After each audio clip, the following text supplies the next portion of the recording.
Bonsoir frères et sœurs et bonjour pour ceux qui nous suivent voilà, du côté de Toronto, Canada, États-Unis, les Antilles notamment, à cause du décalage de 6 heures.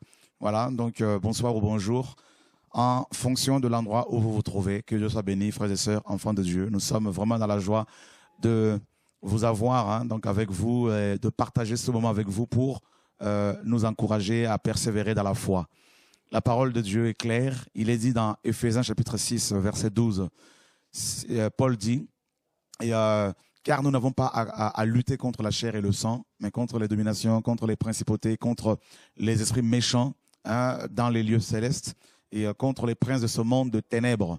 Et Paul nous invite à prendre, mes amis, toutes les armes de Dieu afin de pouvoir, n'est-ce pas, mener correctement le combat contre les puissances occultes qui ont déjà été vaincues à la croix par Jésus-Christ, notre Seigneur et Sauveur.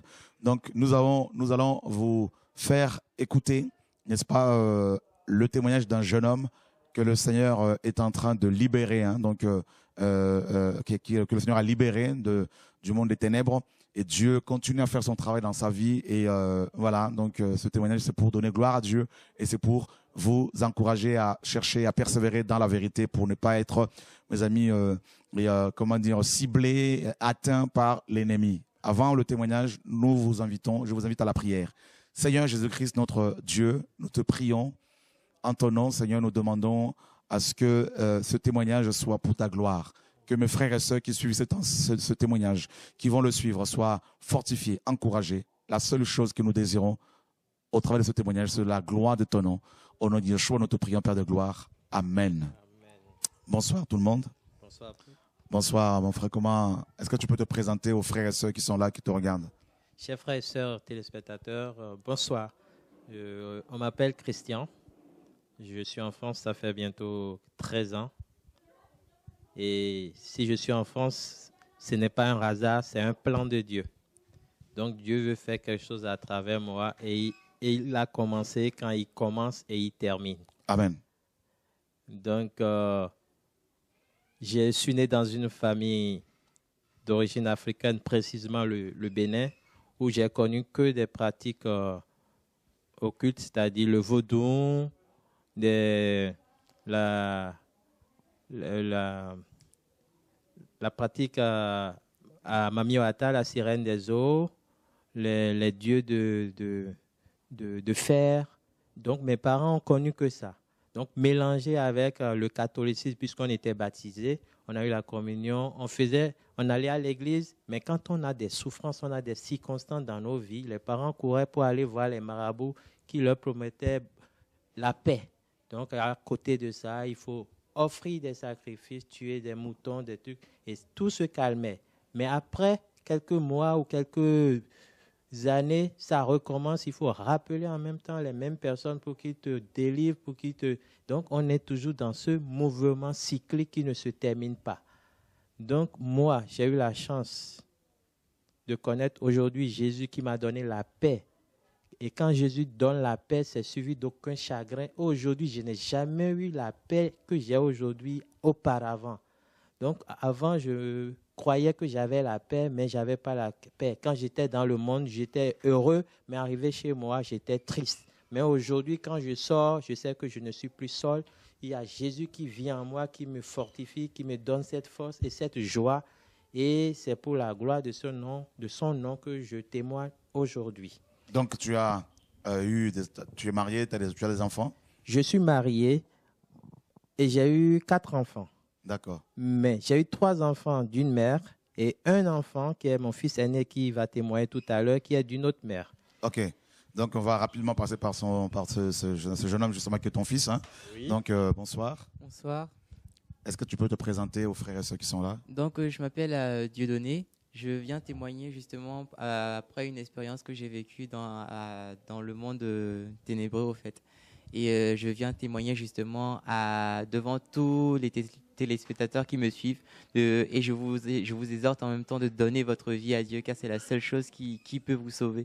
C'est la seule chose qui peut vous amener à la vie éternelle. Ok. Alors, qu'est-ce qui s'est passé? Comment tu es rentré dans ce monde de ténèbres? Alors, comment je suis rentré dans ce monde de ténèbres? Ça relève depuis tout petit. C'est mes grands-parents qui pratiquaient le catholicisme. Et le catholicisme, ils sont appelés tout le temps à prier la Sainte Vierge. Mhm. Donc du coup, je priais toujours avec mes grands-parents. Donc du coup, on priait matin, midi, soir. Mhm. Et au fond de moi, j'ai toujours senti au fait que ça ne résolvait au fait rien. Mhm. Parce que toutes mes angoisses, toutes mes craintes, toutes mes peurs, toutes mes déceptions, tout au plus profond de moi, au fait, restaient toujours les mêmes. Mhm. Et je me suis toujours posé la question, qu'est-ce qui m'arrive? Qu'est-ce qui ne va pas chez moi? Soit je prie au fait devant une statue qui m'écoute mais qui ne peut pas exaucer mes vœux.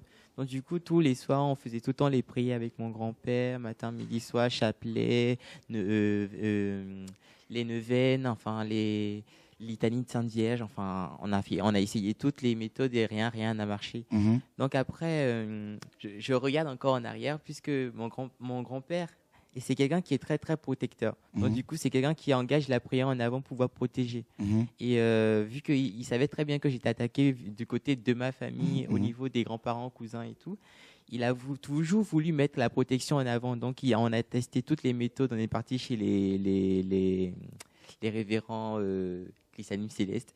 Et on a testé tous les styles de prière. Et ça a commencé depuis le jour justement où ils m'ont fait une espèce de prière Mhm. où on est parti devant la mer. Mhm. Et en fait, le but Vous êtes parti au bord de la mer. au bord de la mer. D'accord. Et le but du truc, au fait, c'est il creuse un trou dans le. Est-ce que tu peux justement nous montrer Et comme tu l'avais justement, commencé? oui.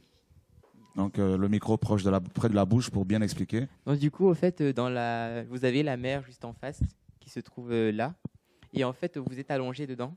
Et chacun des christianistes, des évangélistes, en fait, se mettent à chaque coin de ce trou. Donc c'est les chrétiens de l'église christianiste céleste. Chrétiens, pas tout à Ils se fait. disent chrétiens quoi. Oui, ils se disent chrétiens. Voilà.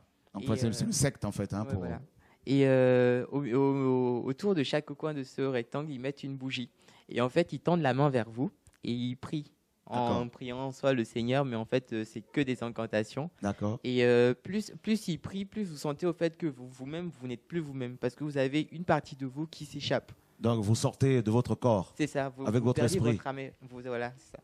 Mais vous êtes toujours conscient, D'accord. mais sans avoir votre âme. Donc du coup, vous êtes vide, vous n'avez pas d'émotion, vous ne ressentez plus rien du tout. D'accord. Et là, après, quand il priait plus, je vois la sirène des eaux qui se dirige vers le rectangle. Et là, c'était la nuit, le jour, C'était pendant la nuit. pendant la nuit. Oui, pendant la nuit. Et tu as vu la sirène des eaux, J'ai vu la sirène des eaux qui s'est l'esprit dirigée, des eaux sortir qui s'est dirigée juste à mes pieds. Et cet esprit était comment? Elle était vêtue comme la sirène, comme on voit dans les films, avec une queue de poisson. D'accord. Elle a une espèce de couronne de coquillages sur la tête, D'accord. avec des coquillages en forme Le de micro. soutien. D'accord. Avec des coquillages en forme de soutien. D'accord. Et elle ne marche pas comme nous les humains. D'accord. Elle se déplace comme ça, mais dans l'air. D'accord. Et elle vient devant vous, elle vous tend la main et elle vous fait, vous m'avez donné ce que vous avez de plus cher. Et D'accord. maintenant, elle vous fait, votre vie, je l'ai entre mes mains. Donc du coup, vous avez la paix qu'il vous faut. Et C'est là, ce qu'elle t'a dit. c'est ce qu'elle m'a dit. Et tu n'as pas eu peur? J'ai pas eu peur le jour-là parce que je me suis toujours dit, ça va marcher, parce que j'avais toujours foi justement que toutes les craintes que j'avais au fond de moi allaient disparaître. D'accord. Et après ça, justement, j'ai senti au fait que j'étais toujours le même. Rien n'a changé. D'accord. Et justement, après, vu qu'on faisait tout le temps des séances à la piscine pour les cours de natation et tout, j'avais tout le temps peur de l'eau. D'accord. Et là, soudainement, on a essayé le grand bassin avec mon prof de piscine. Et là, je ne sais pas ce qui m'est arrivé. J'ai plongé dans la piscine et j'ai vu que justement, je me sentais à ma place dans la piscine.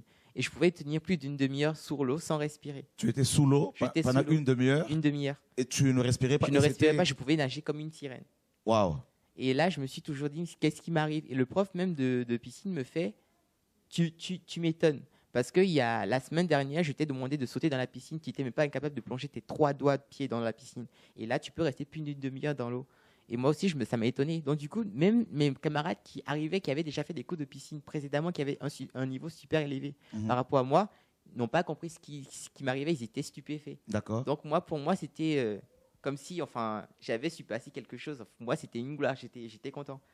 Et là, après, je faisais tout le temps des rêves prémonitoires. Je voyais tout le temps ce qui pouvait se passer, comme des accidents, des incendies, des attentats dans d'autres pays, des guerres. J'étais au courant de tout. Et j'ai essayé d'expliquer à mes grands-parents. Mes grands-parents n'ont jamais compris. Mhm. Ils ont dit sûrement ce sont des rêves comme tous les petits font. Et j'ai fait c'est pas possible. Mhm. Parce que je pouvais rêver par exemple d'un accident la veille. Mhm. Et le soir au journal télévisé, c'était exactement ce que j'avais vu dans mon rêve. Et j'ai Mhm. dit à ma grand-mère, c'est pas possible. Donc du coup, elle l'a dit à mon grand-père qui justement est pratiquant, qui m'a dit, on va prier devant la Sainte Vierge. Donc on va prier devant la Sainte Vierge, on fait des neuvaines, des litanies, des machins et trucs. Et on prie, on prie, on prie. Mon grand-père fait un moment, t'as remarqué? J'ai rien remarqué parce que j'ai toujours, au moins, c'est une même sensation. Mhm. Et il m'a dit, c'est bizarre. Donc, on a continué à prier. On a continué à prier. Mhm. Et j'ai pas ressenti ce changement. C'était toujours le même. J'ai dit, je prie, mais en fait, les prières ne me servent à rien. Et là, Et quand tu y allais, est-ce que tu es déjà parti sous l'eau voir la sirène? sous l'eau, non. D'accord. Mais c'était des réunions le soir, D'accord. entre assemblées, entre sorciers. Et en D'accord. fait, on Et là, était. tu sortais de ton corps Je sortais de mon corps. et qui venait te chercher? C'était l'un des gens de l'assemblée. De l'assemblée, De l'assemblée, oui. du christianisme C'est céleste. ça. Et puis, tu allais où dans le deuxième monde? C'est directement en enfer parce qu'on se réunissait tous devant Satan. Tous devant Satan. Tous devant Satan. Et la première fois que tu as vu Satan, tu n'as pas eu peur, tout ça J'ai pas eu peur vu que j'avais pas mon âme en moi. Enfin, j'étais vide. J'avais pas d'émotion. J'étais un jouet. Il était comment quand tu l'as vu là? C'était comment? Il était affreux. Il est indescriptible. Il fait peur, tout simplement. Il est, tout comme la Bible le dit, un menteur. Mhm. Un monstre, une bête. Enfin, il n'a pas de cœur. Il est. Et tu il est étais là effrayant. avec d'autres sorciers J'étais avec d'autres sorciers. et les démons, tout ça? Oui. Et qu'est-ce que Satan disait quand En fait, quand on se réunissait tous, il devait justement nous programmer tout ce qu'on devait faire. Donc, c'est-à-dire chacun avait sa tâche à faire. Mhm. Et on devait justement revenir lui rapporter ce qu'on avait fait, ce qu'il avait D'accord. demandé. Et il fallait justement que ces choses soient positives. Sinon, si elles n'étaient pas positives, c'est pas qu'il ne nous supprimait pas tout de suite, mais on avait chacun nos niveaux hiérarchiques. D'accord. Donc, c'est-à-dire celui qui rapportait la bonne part avait un niveau supérieur par rapport aux autres. D'accord. Donc du coup, moi, je sais que j'étais promis pour la place. Pour gouverner carrément le reste de l'assemblée. En gros, je serais le sous-gérant, enfin, du diable, on va dire. Pour gérer toute l'assemblée, Gérer toute l'assemblée, oui, carrément. carrément. Et mais ça c'est terrible, mes amis. Vous entendez ce qui se passe ici? Et donc Satan t'a promis ça. Satan m'a promis ça. Et j'ai vu que en fait, c'était réel, sauf qu'en fait, c'était pas une promesse qui m'était faite au fait. Parce que c'était une promesse, vu que Satan, il a toujours le point fort justement de vous promettre des trucs qui vous plaît, que l'œil peut convoiter, mais ça, c'est une certaine période. Parce que quand il vous promet, c'est soit tu fais ce que je te dis et tu as le truc, soit tu ne fais pas et tu meurs. D'accord. Donc du coup, il sait promettre, il a les astuces justement pour pousser les gens à pécher. Et quand tu allais en enfer là-bas pour voir Satan, qu'est-ce que tu voyais d'autre?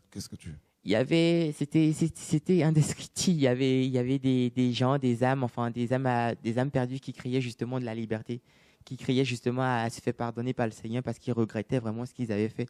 Et ils étaient entassés par milliers. C'était affreux. Des personnes décédées, hein? Oui, des personnes décédées. Voilà. Ils criaient, ils pleuraient, ils n'en pouvaient plus. Ils disaient qu'ils voulaient sortir de cet endroit parce qu'ils ne savaient pas ce qu'ils faisaient là. Enfin, ils regrettaient vraiment ce qu'ils avaient fait. Et c'est affreux parce qu'en fait, plus on est là, plus on voit justement qu'il y a plus d'âmes perdues et plus ils souffrent en enfer. Parce qu'en enfer, il n'y a pas de congé. C'est souffrance matin, midi, soir. Non-stop. Non-stop. Et comme la parole le dit d'ailleurs, hein, où leur ver ne meurt point et ils n'auront de repos ni jour ni nuit. Apocalypse le dit clairement. Hein, donc, et quand tu voyais ces âmes en pleurs, en criant comme ça, et toi en tant que sorcier, ça ne t'interpellait pas pour chercher Dieu? Moi, enfin, vu que Satan il avait mon âme, donc du coup il pouvait faire de moi, Mhm. tout ce qu'il voulait. Donc, je crois qu'on a un problème avec le micro. D'accord? Donc, il est éteint. Voilà. Donc, on va lui donner ce micro. Donc, je disais justement, et quand tu allais en enfer là-bas, Oui. à faire des réunions avec Satan, et que tu voyais ces âmes, ces personnes décédées sans Jésus-Christ en enfer, en train de pleurer, ça ne te faisait pas réfléchir pour te dire, bon, je vais chercher quand même Dieu?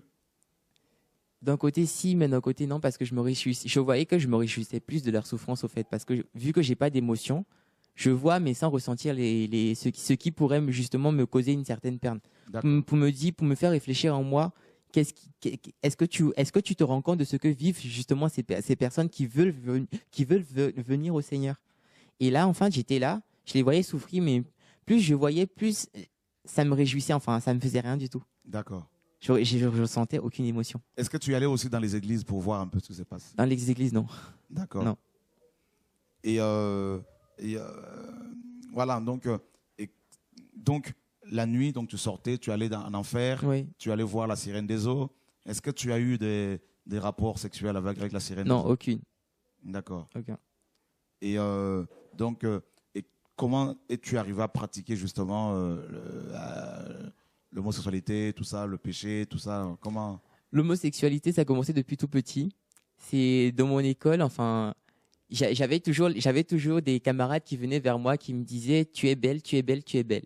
Donc moi je me suis jamais posé la question. Je me suis dit moi ce sont des gamins, enfin c'est normal, ça arrive à tous les gamins de parler comme ça. Et plus ils venaient vers moi, plus ils me disent t'es séduisante. Donc déjà le mot séduisante ça me faisait peur. Donc j'en ai parlé à ma grand-mère. Ma grand-mère a fait c'est normal. Ce sont des petits, ils sont en train de se chercher pour l'instant. Donc après j'ai mon oncle qui m'interpelle, le cadet de la famille, le frère de mon père, qui me fait t'as pas remarqué que tout le monde vient vers toi en disant que tu es belle, sachant que tu es un homme? J'ai fait oui, c'est bizarre. Il me fait tu t'es jamais posé la question? J'ai fait non, je me suis jamais posé la question justement. Et j'ai pris un instant sur moi et je me suis dit qu'est-ce qui m'arrive? Et je voyais plus, enfin je sais pas comment l'expliquer. C'est comme si c'était l'esprit de sirène qui vous possédait au fait, et c'est pas vous qui agissez en face de ceux que vous voyez. Parce que quand les gens vous disent comme quoi vous êtes belle, vous êtes mignonne, sachant que vous êtes un homme, c'est pas vous qui êtes devant la personne, c'est la sirène des eaux qui voit. Donc du coup, ils sont tellement séduits qu'ils ne savent même plus comment définir la personne qui voit vraiment devant eux, vu qu'ils sont vachement aveuglés. Et toi, tu as été possédé par la sirène? Et moi, j'étais possédé par la sirène. Donc du coup, moi, je l'ai pris après comme un amusement parce que je me suis dit bon. Comme tous les petits, on se voit tous beaux, la vie est belle, la vie. Enfin, je me suis jamais posé la question. Donc après, ça a commencé. J'avais plus les gens du quartier. Il y avait, par exemple, à la maison, ma grand-mère, je sais très bien qu'elle ne me laissait pas sortir tout seul. Donc des fois, quand j'essayais de sortir, j'essayais de sortir tout seul. Ma grand-mère me disait, tu reviens à la maison. Et j'ai fait, non, j'ai envie de sortir me promener un tout petit peu. Donc je sors un tout petit peu du quartier. Et comme par hasard, j'ai tous les enfants du quartier qui viennent vers moi. Et ils me demandent à me faire des bisous, des trucs et tout. Je me suis dit, c'est pas possible. Enfin, qu'est-ce qui m'arrive? Et ils ont fait, waouh, t'es super canon, t'es super belle et tout. Tu sais que tu es trop jolie et tout, comme fille. Je fais, waouh, qu'est-ce qui m'arrive? Donc, du coup, je rentre à la maison, je raconte à ma grand-mère. Ma grand-mère a fait, la dernière fois, je te vois plus sortir. Et après, j'ai commencé à faire d'autres rêves où je voyais je me voyais, enfin, dans une espèce de pièce avec pas des êtres humains, mais des bêtes qui m'entouraient, qui disaient des paroles incantatoires du style tu es séduisante, tu resteras séduisante, tu mourras séduisante, et ta séduité servira à beaucoup d'hommes dans ta vie. Et là, plus ça a commencé, plus j'ai beaucoup d'hommes qui viennent vers moi, ou par exemple, je peux passer, regarder un homme dans les yeux, juste lui dire bonjour, et il peut garder mon visage dans sa mémoire, il peut me captiver. Et là, je repasse un autre jour, même si je ne le connais même pas, je l'ai peut-être vu une fois, mais je n'ai aucun souvenir du monsieur. Donc du coup, il vient, il me fait, je vous ai vu la dernière fois, machin, je vous demande votre numéro de téléphone, machin. Donc j'ai fait, bah, je ne veux pas entendre parler, je ne vous connais pas, je vous ai jamais vu. Donc du coup, il m'a filmé comme quoi, il m'a vu la semaine dernière, je suis venu le parler, machin. Mais moi, j'ai dit, bah, je ne m'en rappelle plus. Donc je me suis toujours posé la question, qu'est-ce qui ne va pas chez moi?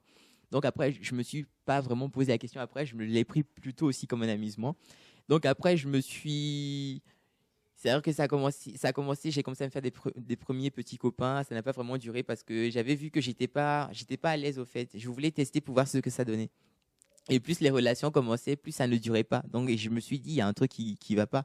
Donc soit c'était juste des relations amicales, ça commençait amicalement, ou ça s'aggravait, quoi, parce que j'avais vraiment un caractère fort. Et le vrai moi sortait au fait.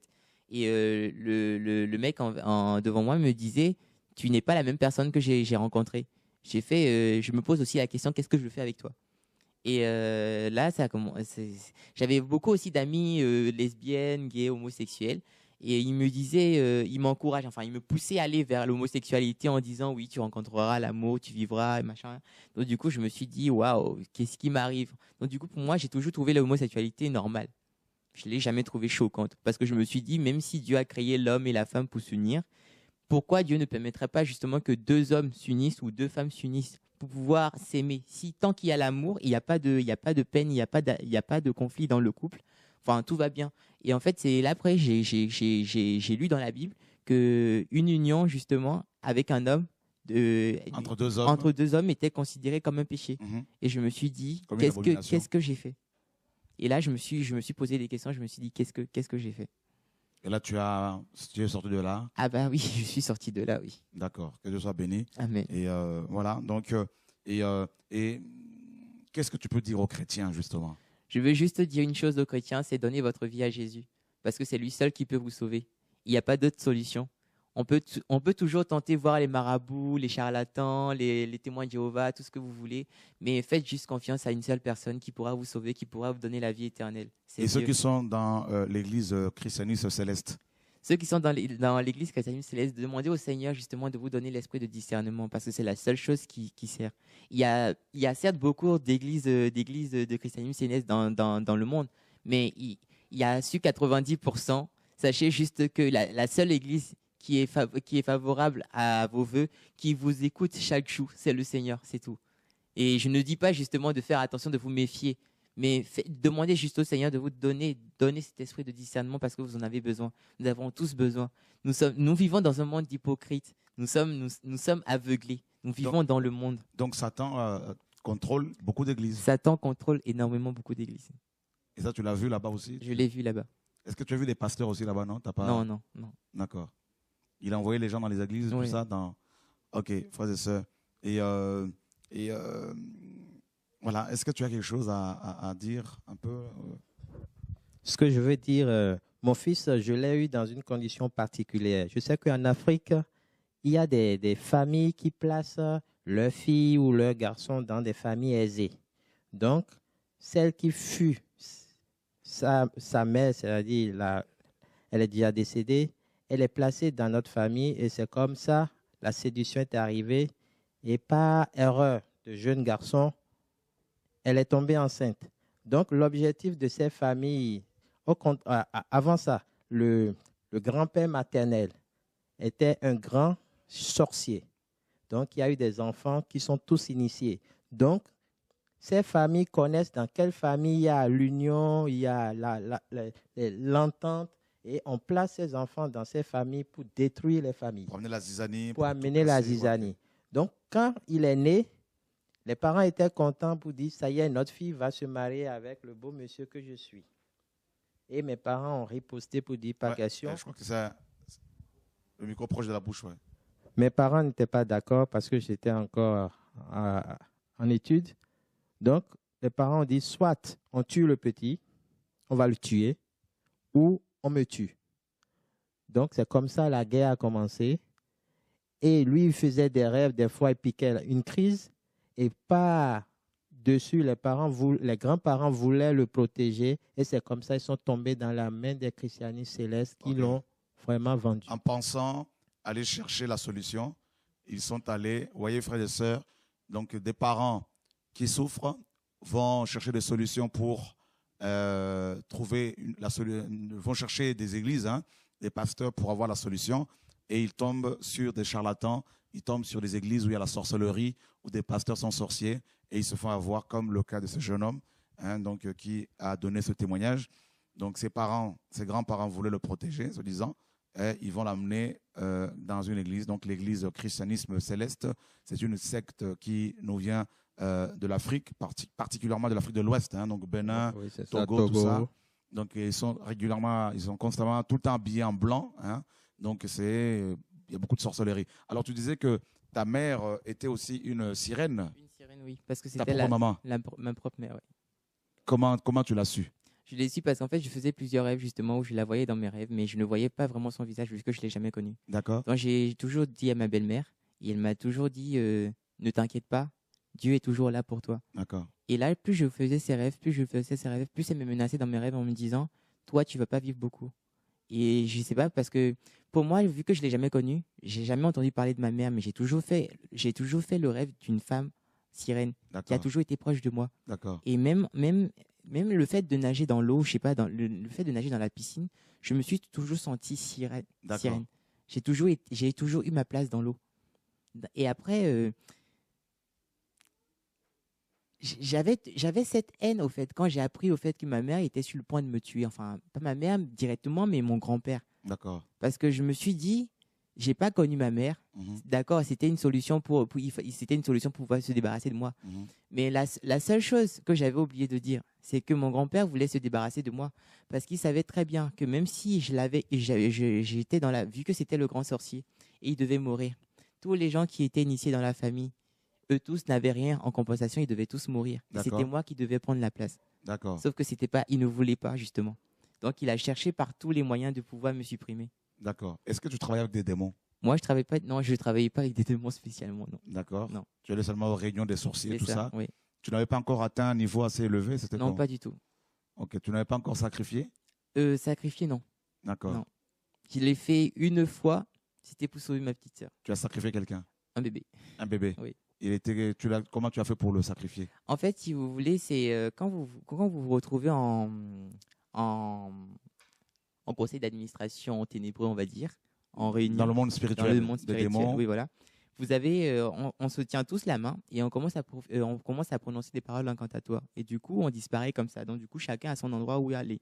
Et on atterrit comme ça, soit dans une maison qu'on a déjà visitée auparavant, ou D'accord. dans une maison de gens qu'on ne connaît pas. D'accord. Et donc, du coup, si par exemple, vu que moi, c'était sacrifier un petit garçon qui venait juste qui avait un mois. Un mois. Oui, qui venait juste d'être né. En fait, quand vous venez soit en esprit, soit en chair. Sauf que moi, j'étais en chair.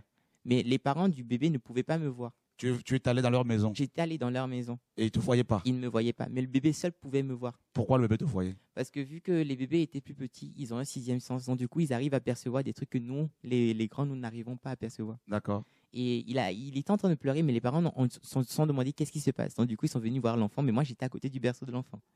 Et je me suis posé la question avant de passer à l'acte. Je me suis dit, est-ce que je le fais le fais pas? Mais j'avais pas même solution parce qu'il menaçait ma famille justement et j'avais vraiment pas envie qu'il touche à ma famille. Et il voulait du sang. Il voulait du sang. Et j'ai pas le choix. Donc j'ai pris la main du bébé, j'ai commencé à parler, j'ai prononcé des paroles incantatoires et le bébé s'est mis à s'étouffer parce que j'avais son âme entre mes mains. À suffoquer. À suffoquer. Et tu as pris son âme entre ses mains. J'avais son âme entre mes mains. Et l'âme, comment là, l'âme que tu... C'est comme une nuée blanche. Vous ne percevez pas au fait son apparence, c'est comme un fantôme. Vous voyez juste l'apparence visuelle de la personne, mais c'est comme une nuée blanche. Ok. Donc du coup, quand vous l'appartenez entre vos mains, vous pouvez en faire tout ce que vous voulez. Parce que l'âme, c'est la seule chose qui permet de donner des émotions, de pouvoir permettre à quelqu'un de pouvoir ressentir des émotions. Et sans son âme, il est vide intérieurement. D'accord. Il a beau avoir son esprit, il n'est pas lui, il est mort spirituellement. D'accord. Et là, tu as pris l'âme du bébé. J'ai pris l'âme du bébé et là, j'ai invoqué une parole et ça a disparu. Et là, sur le point, je savais que l'enfant devait mourir et l'enfant est mort. L'enfant est mort. Oui. Et le jour qu'il est mort, c'est le jour où mon père m'a amené à l'hôpital parce qu'on était allé voir ma sœur. Et il y avait la famille justement qui était venue à l'hôpital. D'accord. Et ils ont commencé à expliquer comme quoi l'enfant était mort et j'ai entendu parler dans les couloirs. Et là, j'ai su que c'était le bébé que j'avais tué. Et ses parents n'étaient pas chrétiens? Ses parents n'étaient pas chrétiens. Waouh, frères et sœurs, vous entendez tous ces témoignages? C'est important, chrétien, d'être enseigné. C'est important de chercher le Seigneur, de se sanctifier, parce que vous apprenez ce qui se passe et c'est quand même incroyable. Et qu'est-ce que tu as fait de cette âme? Je l'ai fait disparaître. Il n'avait plus d'âme au fait. D'accord. C'était le fait disparaître. Et l'enfant est décédé comme ça. L'enfant est décédé. Waouh. Alors, frères et sœurs, que Dieu nous garde. Hein? Donc, as-tu quelque chose d'autre à dire? À part ça, donnez votre vie à Jésus. Sinon, c'est soit vous choisissez la mort, soit vous choisissez la vie éternelle. Il n'y a pas de prix pour ça. En plus, Dieu vous ouvre les mains, il vous ouvre ses bras avec un amour bon, avec un amour grand. Comme jamais on peut le décrire, il n'y a pas de définition pour ça. Son amour est éternel, c'est infini. Il n'y a pas de fin, il n'y a pas de début. Ça commence comme un amour paternel, un amour que peut ressentir un parent justement envers son fils. Mais si nous regardons l'amour que nous ressentent nos parents, il n'est pas comparable à celui à l'amour que Dieu a.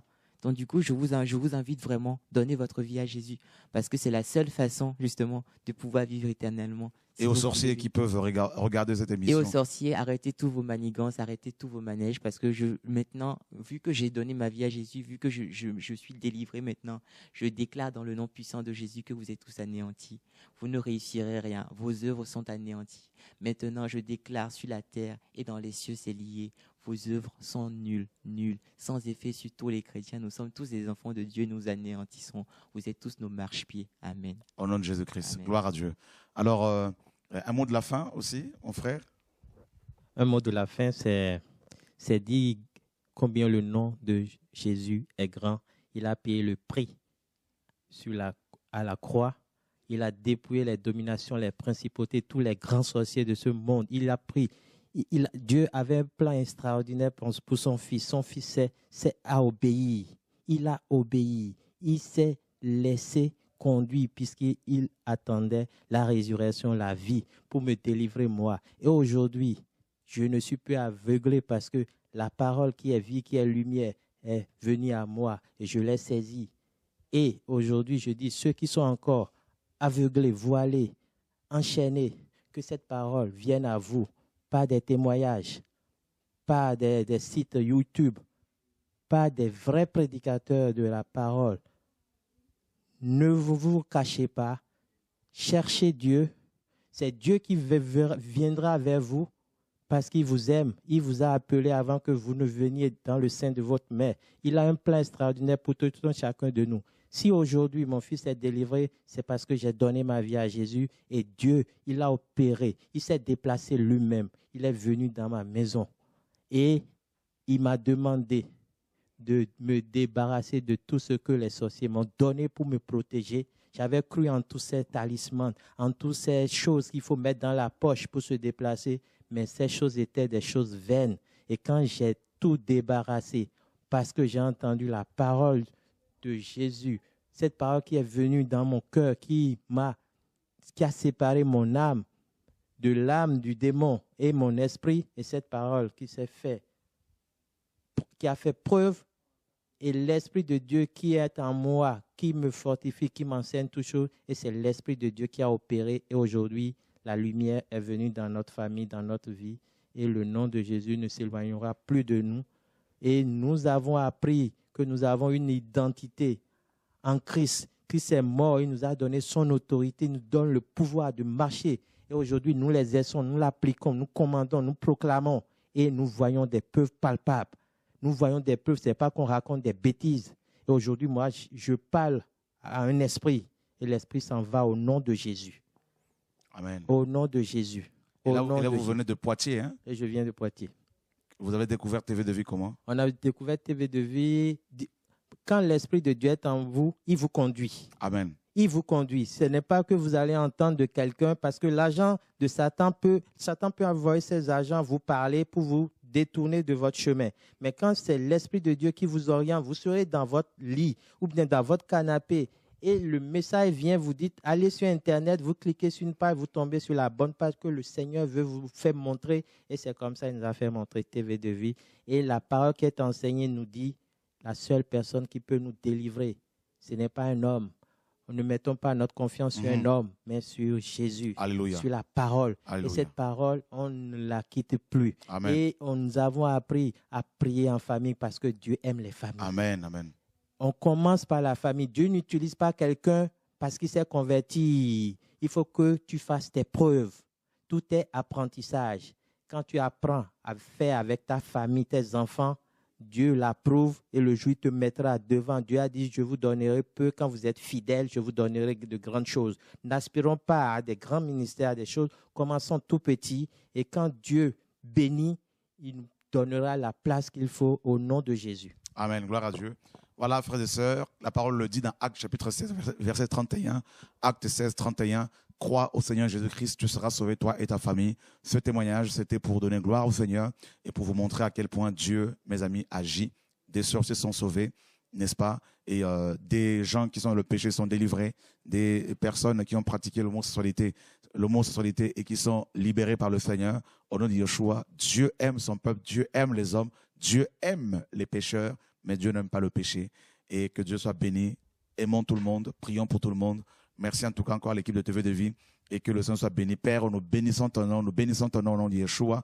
Garde-nous sous l'ombre de tes ailes, garde ton peuple et qu'au travers de ce témoignage, des milliers de personnes soient sauvées, délivrées au nom de Yeshua, notre Seigneur et Sauveur.